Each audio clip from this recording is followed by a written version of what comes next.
things. So let's get practical for freelancers, because consistency, you're talking about consistency of investing on a monthly basis, maybe, or every other week, or whatever it is.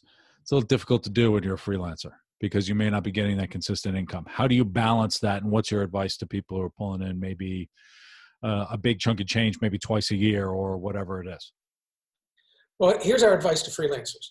We don't call it weekly, monthly, or annually. We say every check you get. Because a freelancer, frequently, you can go 3 months with no money, no income, and then get a royalty check for, $3,900 or $39,000 or something. Or they get, a $2,000 check and a $5,000 check and then a $50 check.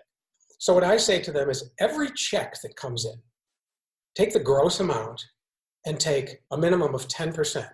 10% is good because you can kind of do the math in your head. You don't need a calculator. So it's a $5,000 check. $500 immediately gets sent to your investment account. And, you've set up an advisor that's set up the brokerage account and figured out what's the best kind of account. I mean, you got to have that conversation ahead of time, but that's kind of technical. The most important is every time you get a check, 10% goes, this is before you say, can I pay my rent? Can I make my car payment? Do I owe the mafia? Whatever it is that you got, you don't think about those things. You just take it right off the top and it's gone. And I say to them, think of it this way. Let's say the check is $5,000. Think that you got paid $4,500 instead of $5,000. Your pay was $4,500.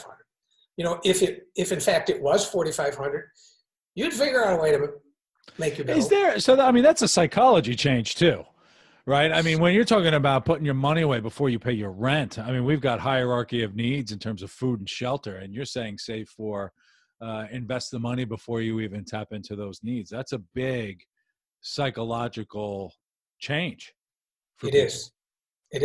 I have one woman I helped. I think she's 34, and she wasn't making a lot of money. I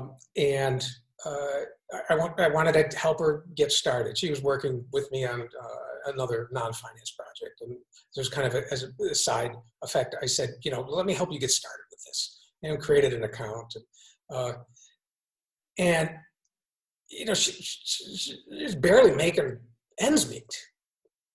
And, she said, I don't know if I can do this. I said, well, try it. Let's take 4 months. So she sends me an email 4 months later, and she said, it's finally become the new normal. So now I don't feel any differently about my ability to live how I want to live than I did before I was doing this. It's just another bill I got to pay. It's as if my rent was $400 more than it really is. And somehow you figure it out. And, this is also human nature. If you're given 5 hours to do something, it's going to take you 5 hours. If the boss comes in and says you got to get it done in 2 hours, so you figure it out. You do it in 2 hours. Might not be as good as 5 hours, but you get it done. And the same kind of applies here. And this is what I say to people. We're talking about 10%. This is not a huge chunk. It's a bit, and it's probably going to be enough to make you a pile.